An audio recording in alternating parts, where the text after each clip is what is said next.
Donald Trump আমেরিকার visa দিবে আর না নাকি দিবে সেটা নিয়ে বেসিক্যালি আজকের ভিডিওটা করা। So let's go. সো গত 3-4 মাস ধরে আপনারা দেখছেন যে আমাদের পেজ একদমই ইনঅ্যাক্টিভ, কারণ আমরা টোটালি বিজি ছিলাম রিসার্চ করার জন্য যে আপনাদেরকে ইলেকশনের পরে আমেরিকার কোন সঠিক অ্যান্সারটা দিতে পারবেন, সেই সঠিক অ্যান্সারটা নিয়ে বেসিক্যালি আজকের ভিডিও। তো সত্যি বলতে গেলে আমেরিকার ভিসা রেশিও অ্যাকচুয়ালি কমেনি, আমেরিকার ভিসা রেশিও আরো বেড়েছে, বিকজ এখন আমেরিকায় ভিসা আরো ভালোভাবে দেওয়া হচ্ছে আজ লং এজ আপনি রাইট ওয়েতে ভিসা করছেন অ্যান্ড আপনি রাইট ক্যাটাগরিতে দাঁড়াচ্ছেন। সব থেকে সমস্যা হচ্ছে শুধুমাত্র যারা এদেশে ইলিগাল ভাবে আছে তাদের জন্য, যাদের কোনো ধরনের কাগজপত্র নেই, বাট যারা বাইরের দেশ থেকে ভিসা অ্যাপ্লাই করে লিগেল ভাবে ইউএসএ তে আসছে ঘোরার জন্য, পড়াশোনা করার জন্য, অথবা চিকিৎসা করার জন্য, অথবা কাজ করার জন্য, তাদের সবার জন্য কোনো ধরনের সমস্যা নেই, আপনারা এখানে নিশ্চিন্তভাবে ভিসা অ্যাপ্লাই করতে পারেন।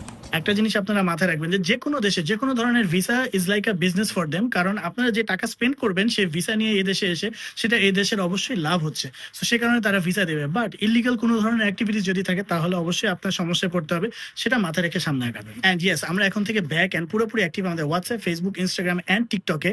সরি, 5 আঙ্গুল এসে পড়ছে কেন জানি, বাট আপনার please feel free to reach out to us যারা যারা ভিসা অ্যাপ্লাই করতে চান আমেরিকার কোনো ধরনের, অ্যান্ড আমরা এসে পড়বো আপনাকে হেল্প করার জন্য। কথা হবে নেক্সট ভিডিওতে, ডিটেলস এখানে দেওয়া আছে। Piece out from G.